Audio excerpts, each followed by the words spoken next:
Mari, mari Bapak Pastor Stanislaus, waktu dan tempat telah disediakan, Pastor. Baik, terima kasih Bu. Jadi seperti yang sudah kita sepakati dalam 4 kali pertemuan hari Minggu ini, kita akan membahas puri batin secara lebih detail.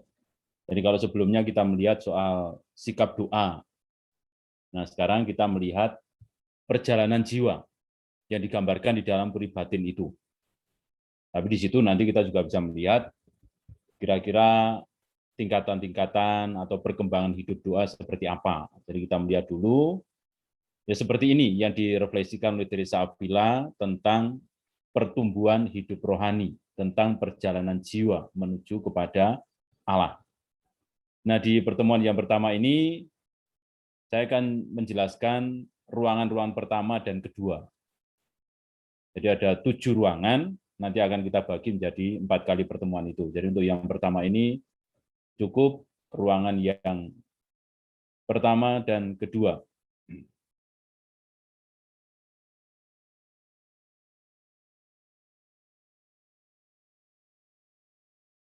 Ini yang kita bahas, puri batin. Jadi kalau ada yang belum tahu puri, ya ini gambarnya semacam itu, puri. Jadi pada zaman Teresa Avila, puri-puri semacam ini masih cukup banyak, bahkan sampai sekarang juga masih bagus kondisinya. Nah, puri ini sekaligus juga menjadi benteng. Nah, di dalam puri itu digambarkan ada banyak sekali ruangan, mulai lapis pertama, lapis kedua, sampai di pusat puri. Nah, lapis pertama sendiri biasanya juga memiliki banyak sekali ruangan. Nah, ini karena Teresa Avila hidup pada zaman itu dan juga dalam kondisi masyarakat semacam itu, maka dia juga mengambil gambaran tentang jiwa itu sama seperti puri itu. Lalu perjalanan menuju kepada Allah juga diibaratkan sebagai perjalanan dari luar puri, masuk ke dalam puri, sampai kepada pusat puri, yaitu ruangan yang paling tengah. Nah, ruangan yang paling tengah itulah dikatakan oleh Teresa sebagai pusat dari segalanya itu. Nah, kita nanti akan melihat pelan-pelan. Sekarang kita melihat ruangan-ruangan pertama. Di ruangan pertama ini, pertama-tama Teresa Avila menjelaskan soal keluhuran jiwa dan sekaligus jalan untuk mengenalnya. Kenapa keluhuran jiwa? Karena dia melihat bahwa jiwa ini sebetulnya sangat luar biasa, bermartabat, sangat luhur, sangat mulia, karena diciptakan secitra dengan Allah. Itu silakan nanti dilihat dalam kitab Kejadian di sana bagaimana manusia diciptakan. Sehingga manusia memiliki jiwa atau memiliki roh yang kemudian membuat kita menjadi makhluk yang hidup dan sekaligus makhluk yang bisa berrelasi dengan Allah. Nah, karena kualitas jiwa yang semacam inilah, maka orang yang sungguh-sungguh mau masuk ke dalam jiwanya melakukan olah batin seringkali menemukan keindahan-keindahan tersendiri di dalam jiwa. Ada banyak dari kita mungkin yang biasa menyebut intuisi, feeling-feeling tertentu. Nah, itu juga masuk dalam bagian ini. Jadi di situ kita bisa melihat bahwa jiwa ini sangat luar biasa. Kalau tidak pernah direnungkan, kalau tidak pernah dilihat, kalau tidak pernah melakukan olah batin, olah jiwa, kita mungkin tidak akan pernah mengenali bahwa jiwa itu memiliki demikian luar biasanya kapasitas itu. Dan ini yang dikatakan oleh Teresa Avila, keluhuran jiwa inilah yang sebetulnya mesti kita kenali lalu kita miliki. Kalau kita sudah memiliki kepenuhan dari keluhuran jiwa itu, maka kita memiliki kapasitas jiwa yang memungkinkan kita untuk semakin dekat dengan Allah. Karena pada hakikatnya jiwa ini kan diciptakan oleh Allah, berasal dari Allah. Maka kalau ada dalam kondisinya yang luhur, pasti akan lebih gampang mendekat dan satu dengan Allah. Lalu digambarkan seperti puri tadi itu, jiwa itu seperti puri dengan banyak ruangan. Dan ruangan utama ada di pusat jiwa, di pusat puri. Lalu bagaimana orang bisa masuk sampai ke pusat ruangan itu atau pusat jiwa, atau juga yang sering disebut lubuk jiwa? Teresa menjelaskan pintu masuknya adalah doa dan renungan tentang Tuhan, tentang diri kita. Jadi di sini kita diajak untuk melihat bahwa betapa luar biasanya jiwa kita itu. Nah, sekarang kita sudah diberitahu kalau mau masuk ke sana, mau mengenali jiwa, mulailah dengan berdoa dan merenung. Berdoa tentu membuat kita menjadi semakin terarah hatinya kepada Tuhan. Dan ketika kita berdialog dengan Tuhan dalam keheningan, di situ juga kita masuk ke dalam ketenangan jiwa kita. Nah, kalau kita sudah masuk ke dalam ketenangan jiwa kita, pelan-pelan kita juga akan memiliki rasa yang semakin halus akan jiwa kita itu. Jadi dalam doa di situ, pada akhirnya kita akan mengenal siapa kita dan siapa yang kita ajak untuk ngomong dalam doa kita itu, yaitu Allah. Makanya selain doa juga mesti ada renungan. Renungan di sini berkaitan dengan berbagai macam hal yang bisa kita cerap, kita kenali, kita sadari tentang Tuhan. Nah, walaupun yang kita renungkan itu adalah Tuhan, pada akhirnya nanti juga akan kembali menyangkut juga dengan diri kita. Karena kita yang merenung, kita yang mengambil posisi untuk berpikir, mengambil posisi untuk terus-menerus berusaha mengenali Tuhan, pada akhirnya juga akan mengenali jiwa kita. Nah, dari situlah kemudian kita bisa pelan-pelan masuk menuju kepada relung-relung jiwa kita. Makanya Teresa Avila juga menekankan bahwa kalau berdoa, janganlah hanya sekedar mengucapkan kata-kata di mulut, tetapi sekaligus pahami artinya, kemudian sadari dengan siapa kita sedang ngobrol. Lalu juga sadari siapa kita ini yang sedang ngomong dengan Allah yang kita ajak untuk ngobrol itu. Nah, dengan sikap semacam itu, kita diajak untuk masuk ke dalam relasi yang lebih mendalam dengan Allah. Jadi tidak hanya sekedar formalitas, dan seringkali kita sebagai orang Katolik, doanya kan doa karena ada teks. Lalu membaca teks itu setiap hari.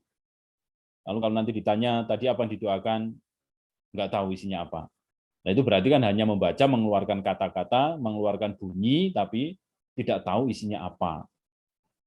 Nah, sayang sekali kan? Nah, oleh karena itulah Teresa Avila menekankan, kalau berdoa jangan semacam itu, tapi coba perhatikan isinya. Jadi kita tahu apa yang kita doakan. Lalu kenapa kita kok mengucapkan kata-kata itu kepada Allah sendiri? Jadi nanti pelan-pelan dengan cara itu kita akan semakin tahu, oh iya ternyata Allah itu memiliki kuasa, ternyata Allah itu memiliki keluhuran, ternyata Allah itu mengendalikan seluruh kehidupan kita, maka saya mengungkapkan kata-kata ini kepada Dia. Lalu kenapa saya kok mengarahkan doa ini kepada Dia, kepada Allah, kok tidak kepada yang lain-lain? Nah, karena kita beriman akan Allah itu. Dan sekaligus kita juga menyadari kalau hanya mengandalkan diri kita, kita pasti tidak akan memiliki kemampuan yang cukup. Maka kita perlu bantuan, kita perlu mendapatkan rahmat lebih dari Tuhan. Nah, itulah alasan-alasan kenapa kita mengungkapkan doa kita. Nah, kalau kita sering merenung semacam itu, pada akhirnya kita akan semakin kenal Tuhan itu siapa, kita siapa, dan isi doa kita itu apa. Nah, ini menjadi pintu masuk. Nah, di sini, di ruangan pertama ini, Teresa Avila belum memperkenalkan doa yang lebih dalam kaitan dengan doa hening. Tapi di sini yang dia perlihatkan hanya doa-doa vokal. Jadi kalau kita melihat tahapannya adalah tahap doa vokal, tapi doa vokal yang kemudian selalu direnungkan, nanti akan masuk menjadi doa meditatif. Jadi ada doa vokal, doa meditatif. Kalau sudah doa meditatif, nanti ada perkembangan lagi. Nanti kita lihat pelan-pelan. Nah ini pintu masuknya doa dan renungan. Berikutnya yang masuk ke ruangan pertama ini orang-orang seperti apa? Nah biasanya kalau menurut Teresa Avila, ya mereka ini sudah punya praktek doa tertentu. Jadi sesekali dia berdoa, dikatakan juga disebutkan oleh Teresa Avila, ya mungkin hanya sesekali dalam sebulan. Tapi orangnya sudah mulai mau berdoa. Nah selain sudah mulai berdoa, walaupun hanya sesekali itu, dia sudah berusaha. Lalu dia ternyata masih sibuk dengan hal-hal lain yang bagi dia mengasihkan. Jadi kita bisa melihat di ruangan pertama itu isinya ya semacam ini, masih sibuk dengan hal-hal lain yang mengasihkan sehingga doanya sesekali. Nanti kalau orang yang sudah sungguh-sungguh masuk ke dalam level hidup doa yang sangat mendalam, pasti kesehariannya diisi dengan doa. Jadi tidak hanya sesekali dalam sebulan. Ini praktek doanya orang yang masuk ruangan pertama itu semacam ini. Nah di situ saya sebutkan ruangan-ruangan. Karena menurut Teresa Avila ketika orang masuk ke satu level ruangan itu tidak hanya terdiri dari satu ruang saja, tetapi ada begitu banyak. Jadi lapis pertama itu ada begitu banyak ruangan. Nah, begitu banyak ruangan ini juga menggambarkan sebagai banyaknya kantong-kantong di dalam jiwa kita. Mungkin kantong-kantong itu bisa menggambarkan kesukaan-kesukaan kita, keasikan-keasikan kita. Jadi kita masih berhenti di situ. Sehingga belum bisa dan belum berani untuk maju lebih jauh. Karena kita masih senang dengan itu. Nah, nanti akhirnya yang mengasihkan ini harus dilepaskan supaya bisa masuk ke ruangan-ruangan berikutnya. Nah, ini yang di ruangan-ruangan pertama. Lalu sikap terhadap barang-barang bagaimana? Dikatakan di situ masih lekat. Walaupun kadang-kadang ingat untuk melepaskan diri dari barang-barang itu. Jadi mungkin masih ada barang-barang yang sangat menyenangkan, lalu membuat dia merasa, wah ini barang yang luar biasa, berharga, menyenangkan, dan sangat mencintai barang itu, sehingga sulit untuk lepas dari barang-barang itu. Nah, karena sulit lepas dari barang-barang itu, seringkali mengganggu konsentrasi, sehingga orang sulit untuk melakukan praktek-praktek doa secara lebih rutin. Isi pikirannya, gerak batinnya selalu ke arah barang-barang itu atau ke hal-hal yang masih membuat yang bersangkutan lekat. Lalu bagaimana dengan pengenalan diri? Sudah mulai merenungkan siapa diri mereka tapi masih belum teliti. Jadi mungkin sepintas-sepintas saja. Jadi mulai mengenali, oh saya kok ada sesuatu yang berbeda dalam batin saya, kok ada gerakan-gerakan tertentu dalam jiwa ini yang rasanya juga berbeda dari biasanya. Nah, mulai mengenali itu. Tetapi ketika mengenali itu seringkali juga diabaikan. Nah, nanti kalau pengenalan akan gerakan-gerakan jiwa ini diperhatikan sungguh, lalu semakin dikenali lebih dalam, maka yang bersangkutan juga akan memiliki perkembangan pertumbuhan jiwa yang semakin baik. Nah, untuk yang di ruangan pertama kurang lebih semacam ini. Sudah merenungkan siapa diri mereka, tapi belum banyak. Masih dikatakan kurang teliti. Kemudian, beberapa hal yang perlu diperhatikan. Di dalam ruang-ruang pertama ini, seringkali masih terdapat tindakan-tindakan dosa. Ya, karena memang masih baru dari luar lalu masuk ke ruang pertama. Nah, di situ yang terjadi adalah kalau orang itu melakukan tindakan-tindakan dosa, lama-lama pancaran keindahan cahaya Allah yang dikatakan oleh Teresa itu ada di pusat puri, ada di pusat lubuk jiwa kita, itu akan terhalang. Jadi Allah sudah berusaha untuk memancarkan cahayanya. Tetapi kita sendiri kemudian menghalangi pancaran cahaya itu dengan dosa-dosa kita. Sehingga pancaran itu tidak bisa menyentuh kita. Karena tidak menyentuh kita, maka tidak ada kesadaran akan Allah. Nah, ini yang membahayakan. Sehingga dikatakan juga dosa pada akhirnya bisa mengacaukan pikiran dan mengacaukan kehendak. Karena pikiran tidak lagi berefleksi tentang Allah, tidak lagi berpikir tentang Allah, tidak lagi berefleksi tentang jiwanya, tetapi hanya menyenangi dan berkubang di dalam hal-hal yang sifatnya dosa itu. Akhirnya pikirannya kacau, kehendaknya pun juga mulai, atau mungkin ya bukan mulai, sudah seperti itu, karena ini kan dibawa dari luar. Sebelum masuk ke puri. Jadi begitu masuk ke ruangan pertama, dosa-dosa ini masih dikerjakan. Nah saat itu kehendaknya pun juga masih belum bisa terarah kepada Allah. Masih terikat untuk kembali ke sana, melakukan itu lagi, dan seterusnya. Nah kalau orang sudah mulai masuk ke dalam hidup rohani, biasanya kesadaran akan dosanya akan menjadi semakin kuat, lalu dia menjadi semakin mau hidup secara lebih baik, tidak terikat pada dosa-dosa.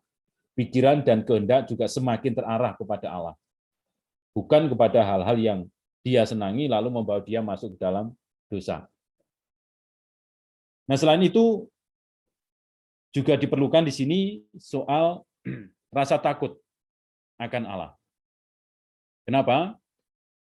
Karena ini menjadi sebuah motivasi untuk bisa terus maju menuju kepada Allah. Nah, biasanya orang-orang ini memiliki kepekaan tertentu, tidak ingin menghina Allah, tidak ingin menduakan Allah, lalu berusaha untuk betul-betul menghormati Allah. Karena takut kalau sampai menghina Allah, maka nanti bisa menjadi masalah bagi dia. Karena kepekaan terhadap Allah tadi bisa menjadi luntur. Cahaya Allah yang memancar dari dalam bisa menjadi tertutup lagi. Maka semangat ini bisa mengembangkan jiwa untuk menyadari keindahan cahaya Allah yang memancar itu. Nah, dengan rasa takut akan Allah, orang juga semakin ditumbuhkan keutamaan kerendahan hatinya. Karena tahu bahwa rasa takut akan Allah membuat dia kenal Allah itu memang luhur, Allah itu memang agung, dia itu sumber dari segalanya. Sementara saya sebagai manusia tidak ada nilainya apa-apa. Nah ini kemudian memunculkan semangat ini, kerendahan hati. Ketika sadar bahwa di hadapan Allah saya ini bukan siapa-siapa, bukan apa-apa, maka saya mesti menundukkan diri kepada Allah. Saya mesti berusaha untuk terus-menerus mengarahkan hati, mengarahkan budi, mengarahkan kehendak kepada Allah. Ini bisa dilihat semangat takut akan Allah bisa menumbuhkan kerendahan hati. Nah, berikutnya yang perlu diperhatikan juga menurut Teresa Avila adalah soal pengenalan diri. Pengenalan diri ini mesti selalu dikerjakan. Jadi mesti merenung terus-menerus tentang siapa diri kita. Dan saya kira kita memiliki banyak sekali sarana untuk bisa mengenal diri ini. Ketika kita bertemu dengan orang lain, lalu mungkin ada feeling-feeling tertentu dengan orang lain, nah di situ kita kan juga bisa mengenali. Kenapa kok muncul feeling semacam ini? Ada apa dengan kita? Atau mungkin bertemu dengan orang-orang yang kadang-kadang mengkritik kita, mengevaluasi kita. Nah, di situ kita juga bisa berefleksi. Siapa sebetulnya saya ini kok dievaluasi semacam itu? Kenapa dia memiliki data-data seperti itu dalam melihat saya? Jadi mungkin ada hal-hal yang benar yang dikatakan oleh mereka ini. Nah, dari situ kita juga bisa menarik nilainya, menarik sesuatu. Oh, ternyata saya begini. Sehingga feedback-nya orang lain merasakan hal-hal itu yang mereka kenali dari saya. Nah, ini bentuk pengenalan diri. Nah, selain pengenalan diri dari orang-orang sekitar, kita juga bisa mengenal diri kita dengan merenungkan tentang Allah, tentang Tuhan. Begitu kita berusaha merenungkan hal-hal tertentu tentang Tuhan, misalnya kita menemukan di dalam keseharian kita, oh ternyata Allah itu sangat-sangat baik, menuntun kita. Allah itu sangat-sangat luar biasa, penuh belas kasih. Dia tidak menghukum, dia masih memberikan kesempatan kepada kita untuk hidup dan seterusnya. Nah, seringkali kita mengalami situasi semacam ini. Nah, ketika kita mengalami bahwa Allah itu begitu agung, lalu mengasihi kita, begitu luhur, dia maha rahim, penuh belas kasih, melindungi kita, dan seterusnya, saat itu kita bisa bercermin lagi. Allah begitu luar biasa. Sementara saya, bagaimana? Nah, dari situlah kemudian kita akan melihat Allah itu agung, sementara kita ini nista, tidak ada nilainya apa-apa. Atau Allah itu begitu murni, suci, sementara kita ini masih belum selevel itu. Kita masih terus bergerak untuk disucikan oleh Allah. Sementara Allah sendiri, ya memang, dia Allah, dia suci, dia murni. Lalu mungkin kita mengenali kerendahan hatian Tuhan, misalnya dengan merenungkan peristiwa inkarnasi Allah menjadi manusia dalam Yesus itu. Betapa luar biasanya, dia yang Allah mau menjadi manusia lalu menunjukkan jalan keselamatan kepada manusia. Lalu mau membuat dirinya menjadi korban bagi keselamatan manusia. Ini kan luar biasa, semangat kerendahan hati yang luar biasa dari Allah. Semangat cinta kasih yang begitu meluap, begitu besar dari Tuhan. Nah, sementara kita, nah mungkin dari situ kita bisa bercermin. Saya belum sehebat itu. Saya masih memiliki semangat kesombongan misalnya. Kurban. Jadi dengan merenungkan nilai-nilai keilahian Allah itu, pada akhirnya kita juga bisa menemukan siapa kita. Kita makin kenal dengan diri kita. Nah, inilah yang diharapkan oleh Teresa Avila terjadi dalam perkembangan hidup kita. Nah, di sini dia menggambarkan, ya inilah yang menjadi dinamika dari mereka yang ada di dalam ruangan-ruangan pertama ini. Lalu juga dia memperlihatkan adanya kerja setan dan situasi si pendoa ini di dalam ruang-ruang pertama ini. Dia menegaskan bahwa setan itu sangat kuat. Dia tidak ingin jiwa ini masuk dalam persatuan dengan Allah. Makanya ketika ada jiwa yang mulai masuk ke kedalaman jiwanya, pasti akan diupayakan untuk ditarik keluar. Semakin orang masuk, semakin ditarik untuk keluar. Dengan berbagai macam cara. Nah, itu kerjanya si setan. Dan kadang-kadang dia bekerja tanpa suara. Dia bekerja dalam senyap, dalam keheningan, dengan cara-caranya yang halus, tetapi tahu-tahu kita sudah terperdaya. Nah, biasanya ini dengan cara misalnya kita menemukan pembenaran-pembenaran terhadap apa-apa yang kita kerjakan yang ternyata sebetulnya melawan kehendak Tuhan. Tapi kita selalu memberikan pembenaran demi pembenaran.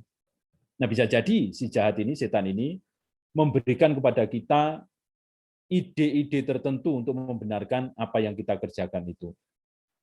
Nah, lama-lama karena kita yakin dengan pembenaran-pembenaran itu, ya kita akhirnya menjauh dari Tuhan.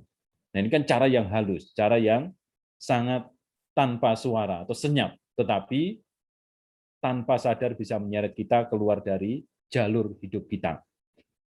Oleh karena itulah kita diharapkan tetap waspada. Lalu seringkali juga setan bekerja di dalam jiwa-jiwa yang masih memiliki kelekatan-kelekatan terhadap barang-barang duniawi atau berbagai macam hal yang lain yang bukan Allah. Nah, kalau ada yang semacam itu, setan senang, karena pasti dia akan berusaha untuk membuat yang bersangkutan tetap lekat dengan hal itu. Jadi kalau mungkin yang bersangkutan mulai sadar, oh ini kok tidak baik. Misalnya keterikatan dengan drama Korea misalnya, lalu lupa doa, lupa membaca kitab suci. Nah, di situ kan senang si setan. Dia selalu pasti membujuk terus untuk terus menonton itu, lalu memberikan waktu yang cukup untuk drama Korea itu, karena ini pasti menyenangkan, karena ini pasti membawa sesuatu yang mengharukan dan seterusnya. Nah, dengan cara-cara itulah kemudian setan meninabobokan kita. Nah, seringkali ya terjadi semacam itu, makanya kita diajak untuk tetap waspada. Nah, salah satu saran yang diberikan oleh Teresa Avila adalah kita diajak untuk selalu berdoa mohon perlindungan dari Tuhan, supaya kita diberi kekuatan, supaya kita diberi kemampuan untuk menyadari gerakan-gerakan si jahat ini, sehingga kita tidak terperdaya, sehingga kita tidak masuk ke dalam jerat-jerat si jahat. Nah, itu situasinya semacam itu. Jadi perkembangan jiwa yang ada di dalam ruangan pertama kurang lebih semacam ini. Jadi kita sudah melihat yang bersangkutan sudah mulai bergerak untuk berdoa, tetapi ternyata doanya masih sesekali karena dia masih asik dengan kepentingan-kepentingan lain. Lalu dinamika batinnya mulai ada ini. ada semangat takut akan Allah. Dan semangat takut akan Allah itu ternyata bisa membuat dia sadar, lalu menumbuhkan pelan-pelan kerendahan hati. Di situ juga dia berusaha untuk kenal diri. Dan juga diperlukan semangat untuk terus-menerus mengenali gerakan si jahat. Nah, ini nasihat dari Teresa Avila, supaya kita tidak terjerat oleh si jahat. Nah, berikutnya, kalau jiwa sudah bisa mengatasi halangan-halangan di dalam ruangan-ruangan pertama tadi, lalu dia merasakan bahwa saya tidak boleh hanya diam di ruangan ini, maka dia bisa masuk ke ruangan-ruangan kedua. Nah, seperti apa yang ada dalam gambar itu, saya kira menjadi gambar yang luar biasa itu. Bisa kita refleksikan bahwa ketika maju, lalu masih terikat dengan berbagai macam hal, pasti akan menyulitkan, memberatkan. Tapi kalau semuanya itu dilepaskan, dia pasti akan bisa bergerak dengan leluasa, dengan bebas. Nah, inilah pergerakan dari satu ruangan ke ruangan yang lain. Kita mesti melepaskan banyak hal. Mungkin yang menyenangkan di ruangan pertama itu masih menggelayuti kita, tapi mau tidak mau ya kita mesti melepaskan itu kalau kita mau maju dalam hidup rohani. Nah, di ruangan kedua ini siapa yang masuk ke sini? Itu dikatakan mereka yang sudah menjalankan doa dan mengerti untuk tidak berdiam di ruangan pertama. Jadi jadwal-jadwal doanya sudah lebih banyak dibandingkan mereka yang ada di ruangan pertama. Jadi sudah mulai rutin, lalu sudah mulai banyak merenung, sehingga semakin paham tentang dirinya sendiri, paham tentang jiwanya, dan mau bergerak maju mengembangkan hidup rohaninya. Dia tidak ingin hanya berdiam di ruangan-ruangan pertama. Tapi walaupun sudah menjalankan doa dengan lebih rutin, lalu tahu bahwa dia tidak boleh hanya diam di bagian awal itu, tetapi dia masih belum memiliki ketegasan. Jadi kadang-kadang masih kembali lagi kepada kebiasaan-kebiasaan yang sebelumnya. Jadi masih belum memiliki semangat untuk mempercepat gerakan latihan rohani ini supaya bisa lebih maju lagi. Jadi masih berlambat-lambat. Lalu belum menjauhkan diri dari kesempatan-kesempatan berdosa. Ini yang di ruangan kedua, jadi masih levelnya di situ. Nah, kadang-kadang mereka juga bisa mendengarkan panggilan-panggilan dari Tuhan, panggilan yang lembut. Misalnya apa? Mungkin melalui pembicaraan dengan teman-teman atau dengan orang-orang yang memiliki kebiasaan rohani yang baik. Mereka-mereka yang jujur, mereka-mereka yang punya kapasitas hidup rohani yang cukup. Nah, di situ kadang-kadang yang bersangkutan bisa mengenali panggilan Tuhan. Biasanya melalui sharing-sharing. Si A ini yang sudah punya hidup rohani yang baik, begitu sharing kok menggerakkan saya. Kok saya berkobar-kobar dengan sharingnya itu. Kenapa? Nah, dia mulai bisa menyadari, jangan-jangan ini bisikan Tuhan untuk mengarahkan saya supaya saya juga ikut melakukan latihan-latihan rohani yang lebih baik lagi. Bisa jadi dari sharing-sharing dengan orang-orang semacam itu. Atau mungkin dengan mendengarkan khotbah, mendengarkan renungan, atau membaca renungan. Di situ kadang-kadang kita juga menemukan hal-hal yang begitu memikat kita. Kita sepertinya juga tergerak dengan kata-kata ini, dengan tema-tema yang disampaikan ini. Nah, mungkin itu semua juga menjadi bisikan Tuhan untuk kita. Jadi bisa melalui hal itu. Nah, orang-orang yang masuk ke ruangan kedua ini bisa menyadari hal ini. Selain khotbah renungan, bisa jadi mungkin dengan bacaan-bacaan rohani, buku-buku tertentu. Itu kadang-kadang juga menggerakkan orang. Dulu banyak teman yang berbicara, saya berubah hidupnya karena membaca buku-buku semacam ini. Karena selama ini saya tidak pernah berpikir soal jiwa saya. Tapi begitu saya membaca ini kok ada sesuatu yang menarik. Misalnya siapa? Edith Stein. Edith Stein itu pernah membaca riwayat hidupnya Teresa Avila. Dia yang pada waktu itu sudah hampir menjadi ateis, begitu menemukan temannya kok masih setia dalam iman, dia mulai gelisah. Sebetulnya ada apa? Ke orang-orang yang beriman itu begitu kuat menghadapi hidup mereka. Lalu dia menemukan tulisan riwayat hidup Teresa Avila. Di situ dia melihat perjuangan Teresa Avila. Dari awal sampai dia menjadi pribadi yang matang di dalam hidup rohani.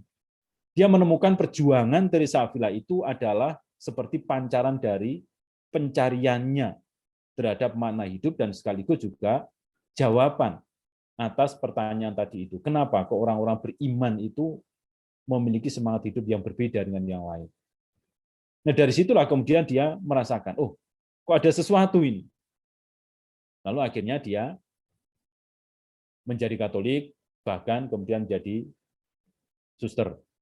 Nah, ini dia menemukan ada panggilan di situ dari Tuhan yang menggerakkan dia sehingga dia bisa berubah dari bacaan-bacaan rohani.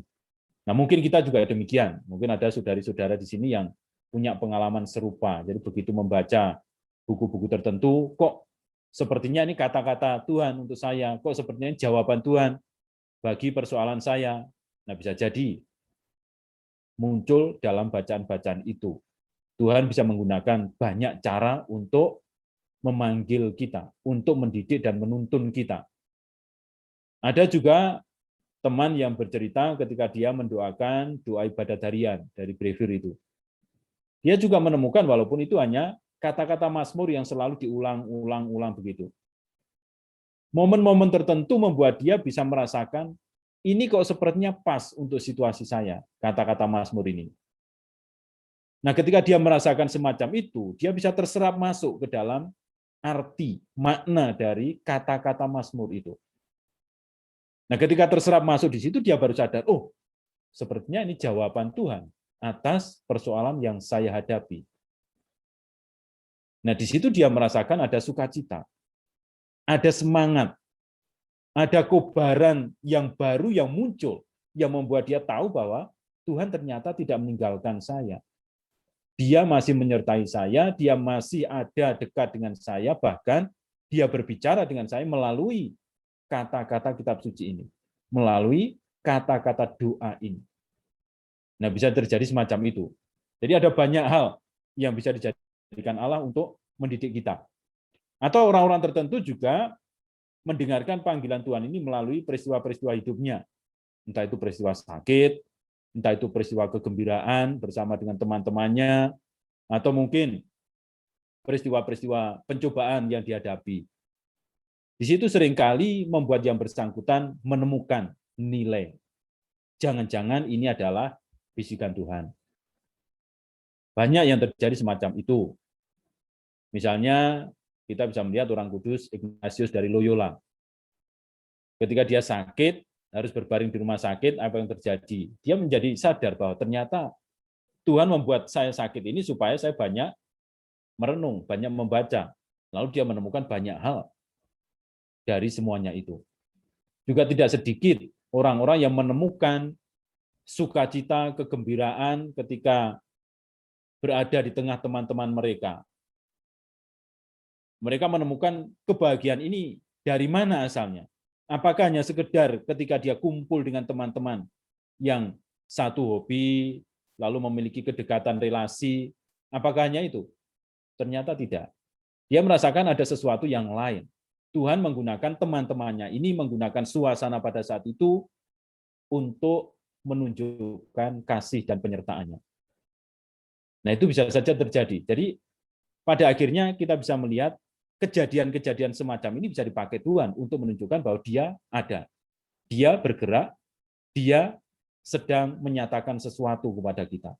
Nah, mereka yang masuk ke ruang kedua ini bisa mendengarkan panggilan-panggilan semacam itu. Lalu mereka juga semakin memiliki gairah di dalam budinya. Jadi pikirannya itu semakin bergairah untuk merenung tentang Allah. Berpikir banyak tentang Allah dan berusaha untuk kenal Allah secara lebih dalam. Makanya seringkali juga dibarengi dengan kemauan-kemauan untuk belajar, kemauan-kemauan untuk mendengarkan. Karena budinya ini semakin bergairah untuk masuk ke dalam hidup rohani. Nah, karena semuanya ini sudah bergerak semacam itu, lalu daya batinnya juga menjadi lebih tajam. Intuisinya mulai terasa di situ. Jadi dia sudah mulai gampang mengenali, oh ini bisikan Tuhan, oh ini orang-orang yang sudah memiliki hidup rohani yang baik. Karena berasa sekali ketika ngobrol dengan yang bersangkutan kok semacam ini. Jadi akhirnya daya batin yang bersangkutan juga memiliki kepekaan semacam itu. Budi bergairah untuk berpikir tentang Allah dan hidup rohani, daya batin jadi lebih tajam. Ini mereka yang masuk ke ruang kedua. Lalu kebajikan juga bertunas. Mulai dari kerendahan hati, lalu kemampuan untuk pengendalian diri, itu semuanya mulai bertumbuh. Nah, ketika ini semuanya bertumbuh, nantinya bisa menjadi bekal bagi perjalanan berikutnya di ruangan selanjutnya. Jadi paling kurang kita sudah melihat gerak perkembangan jiwa seperti apa. Jadi ketika masuk ke ruangan kedua, mulai ada perkembangan yang semacam ini. Nah, mungkin Anda semua ketika merefleksikan perkembangan jiwa masing-masing juga bisa merasakan. Oh, saya pernah merasakan hal ini sekian waktu yang lalu. Artinya berarti ada perkembangan. Mungkin yang budinya bergairah untuk terus kepingin menggali ilmu tentang hidup rohani, pengenalan akan Allah, dan seterusnya. Mungkin juga mengenali daya batinnya mulai semakin peka untuk bergerak mengenal, oh Tuhan hadir di sini, oh Tuhan berbisik begini, oh ini pesan dari alam begini, pesan dari orang lain semacam ini. Jadi Tuhan bergerak di mana-mana, memberikan pesannya melalui berbagai macam sarana itu. Jadi daya batin bisa menjadi lebih peka.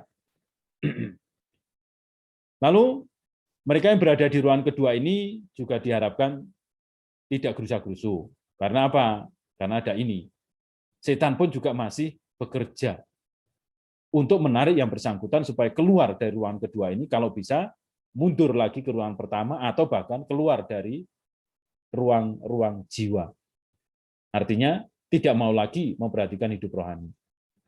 Jadi si setan di ruangan kedua ini masih terus menghadirkan barang-barang duniawi yang menjadi kesenangan yang bersangkutan, apapun itu. Jadi begitu ditampilkan, kadang-kadang membuat kita merasa, wah kok sayang ya ini dilepas, lalu nanti bisa dimiliki lagi, lalu lekat lagi dengan barang-barang itu. Nah itu kerjanya si setan semacam itu, padahal sudah maju ke ruang kedua, tetapi karena ada barang-barang itu, ya mulai berhenti di situ. Tidak maju lagi ke ruang berikutnya. Lalu menekankan kesenangan duniawi sebagai sesuatu yang kekal. Ini membisikkan banyak sekali hal, alasan-alasan. Kalau kamu melepaskan ini, nanti kamu akan kehilangan kesenangan ini. Padahal ini nanti kalau dimiliki, wah, kamu pasti akan senang terus di situ. Nah, ini yang bisa dipegang. Sementara kalau hidup rohani, maju menuju Allah, itu kan masih sulit sekali dimengerti. Bahkan orang-orang tertentu mengatakan, itu sepertinya omong kosong. Allah itu tidak ada.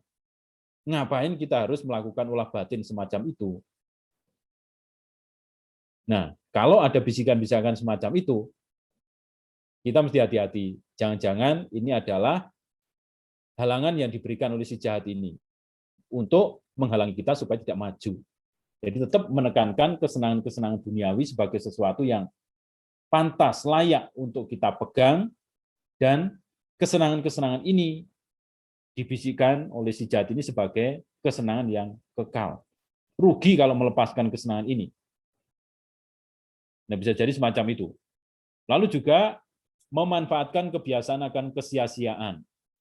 Jadi mungkin masih ada kebiasaan-kebiasaan tertentu yang menggelayuti yang bersangkutan. Bisa jadi kebiasaan macam-macam kan.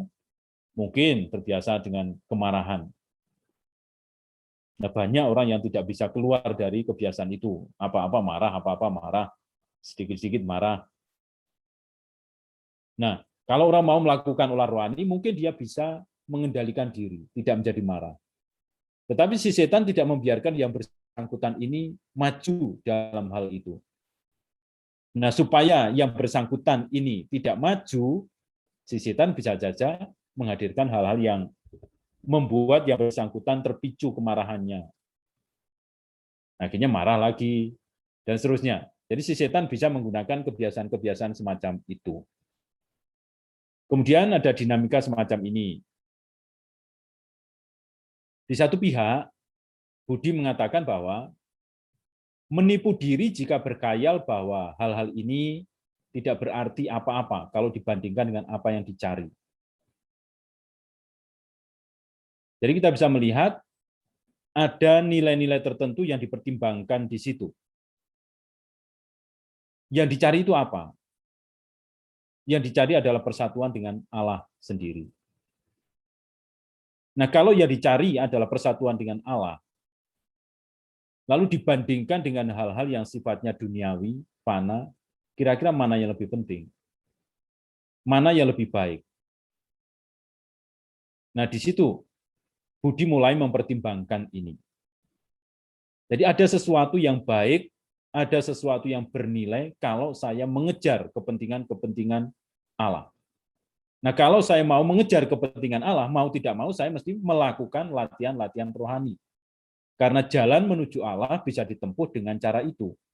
Jadi seperti yang dikatakan dari Salvina tadi, pintu masuknya adalah doa dan merenung. Nah, itu semua adalah bagian dari olah rohani. Jadi ketika Budi mempertimbangkan semacam ini, maka dia pun juga bisa mempertimbangkan mana ini yang lebih baik, mana yang lebih penting. Kemudian iman juga demikian. Mulai memperlihatkan betapa berharga harta yang tersedia baginya. Kalau saya nanti bisa bertemu dengan Allah, bisa bersatu dengan Allah, ada dalam satu ruangan dengan Allah, itu artinya saya ada dalam hidup kekal yang membahagiakan. Kalau saya berada di luar itu, saya tidak akan mengalami kebahagiaan dalam Allah. Nah, ini hanya bisa dimengerti, hanya bisa dipegang oleh mereka yang punya iman. Iman bahwa Allah itu ada, iman bahwa Allah akan memberikan kebahagiaan itu, iman bahwa kita bisa meraih itu kalau kita mau melakukan olah rohani yang baik, mempersiapkan diri sebaik-baiknya, sehingga nanti Allah bisa memberikan anugerah kesatuan kita kepada kita. Nah, disitulah pertimbangan iman. Lalu di lain pihak, ada ingatan yang selalu membayangkan di mana semuanya itu berakhir. Dan juga ada kehendak yang tergerak untuk mencintai.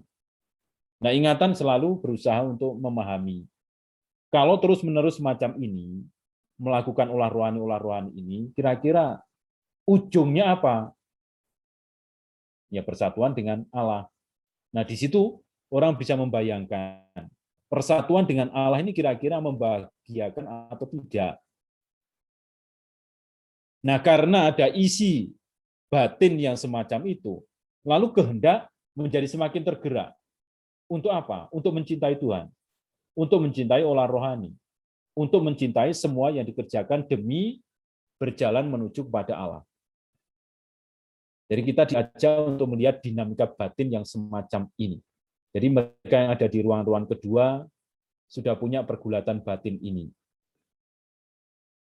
Budi, iman, ingatan, kehendak mulai bergerak untuk fokus kepada Allah. Jadi pertimbangan-pertimbangan semuanya itu akhirnya mengarah kepada Allah sendiri. Walaupun di lain pihak masih ada godaan-godaan dari setan tadi. Di lain pihak mungkin masih seringkali kembali kepada kebiasaan-kebiasaan lama. Tetapi ada relung batinnya yang memikirkan hal ini, yang merenungkan hal ini. Nah, kalau terus-menerus direnungkan dan diikuti, pasti apa yang didapatkan dari renungan-renungan ini bisa menjadi kekuatan untuk mengendalikan diri supaya tidak terseret kembali keluar, tetapi terdorong untuk maju ke depan. Nah, ini bisa terjadi semacam itu. Inilah dinamika batinnya. Saya kira Anda semua bisa merefleksikan perkembangan hidup masing-masing. Jangan-jangan pernah mengalami ini. Jadi ada pergulatan-pergulatan batin, lalu di situ mulai muncul pertimbangan-pertimbangan ini. Entah dari sisi intelektualnya, entah dari sisi imannya, entah dari sisi ingatan memorinya, entah dari sisi kehendaknya. Jadi ada banyak pergulatan semacam ini. Lalu ada nasihat-nasihat yang diberikan oleh Teresa Avila supaya kita tetap bisa maju. Nasihatnya apa? Selalu mohon bantuan Tuhan. Lalu selalu waspada atas kerja setan. Banyak melakukan pembicaraan-pembicaraan rohani.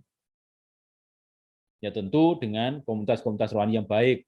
Lalu berpegang pada nilai salib. Kenapa nilai salib ini? Nah, ini yang diperlihatkan oleh Teresa Avila adalah Tuhan sendiri sudah menunjukkan kepada kita bahwa untuk sampai kepada kemuliaan tidak bisa hanya dengan jalan-jalan yang enak, tetapi juga ada masa-masa sulitnya, ada salibnya, ada konsekuensi-konsekuensi yang harus ditanggung.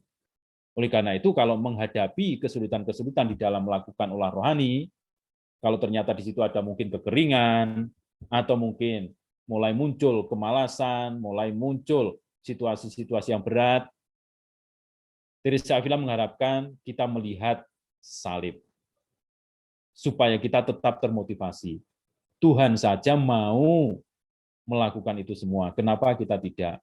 Tuhan saja mau menanggung dan memikul itu semua, kenapa kita tidak bisa dan tidak mau berjalan menuju Allah ini walaupun ada sisi sulitnya. Lalu tidak berusaha mencari penghiburan rohani.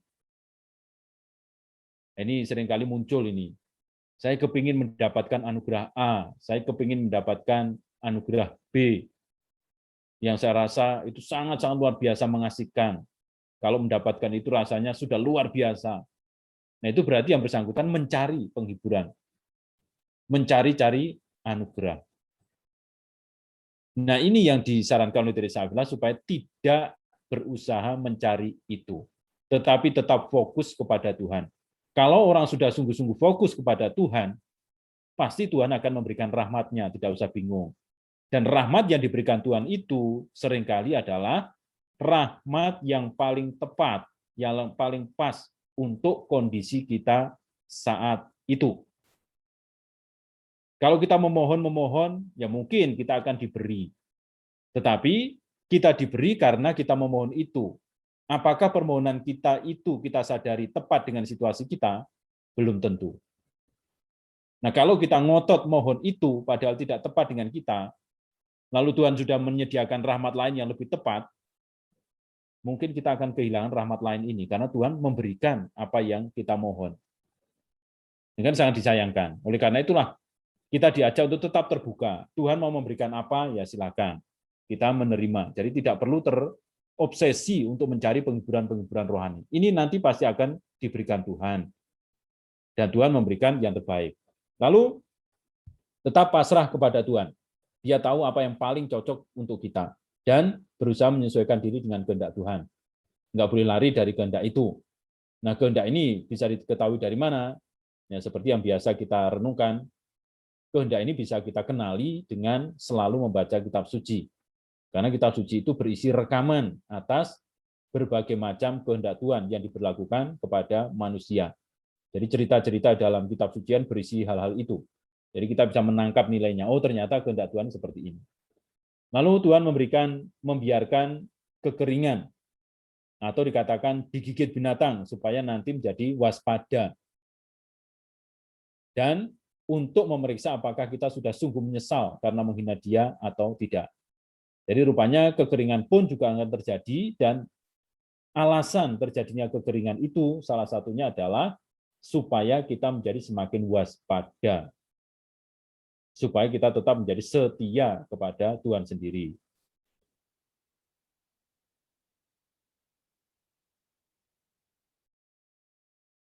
Ke ruangan yang sebelumnya, ya berusaha maju lagi. Terus begitu. Itu yang diharapkan oleh Tuhan sendiri, sehingga kita tetap memiliki semangat untuk maju. Jadi walaupun pernah jatuh, tapi tidak perlu putus asa. Lalu tetap menjaga damai batin. Karena kedamaian batin inilah yang memungkinkan kita menjadi semakin peka akan apa yang dinyatakan Allah bagi kita.